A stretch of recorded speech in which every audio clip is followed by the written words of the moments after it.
చాలాసార్లు మనము ఏదైనా కొత్త వస్తువులు కొన్నప్పుడు ఇటువంటి కార్డ్బోర్డ్స్ అనేది థర్మాకోల్ షీట్స్ అనేవి మనకి వస్తూ ఉంటాయి. సో అటువంటి థర్మాకోల్ షీట్స్ని పడేయకుండా నేనేం చేశానంటే, సో దానిపైన మనం ఏదైనా డ్రా చేసుకోవచ్చు అనమాట. ఒక చాపలాగా చేశాను.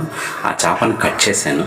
ఆ కట్ చేసినటువంటి ఆ చాప షేప్ ఉంటుంది కదా, వాటిపైన మనకి 10 రూపీస్, 15 రూపీస్, 20 రూపీస్లో వాటర్ పెయింట్స్ దొరుకుతాయి. సో ఆ వాటర్ పెయింట్స్ తీసుకొని నేను వాటిపైన క్లారిటీగా డిజైన్గా ఒక పద్ధతిగా పెయింటింగ్ అనేది వేసాను అనమాట. మీరు బాగా చూడొచ్చు అనమాట ఇక్కడ. సో కలర్స్ ఎలా ఉండాలంటే మనకి మంచి బ్రైట్ కలర్స్ అనేటివి తీసుకున్నాం అనుకోండి, చూడడానికి చాలా అట్రాక్షన్గా ఉంటాయి అన్నమాట. సో మనకి ఎక్కడ వైట్ కనపడకుండా నీట్గా ఈ 10 రూపీస్ వాటర్ పెయింట్స్ తీసుకొని వేసేసాను.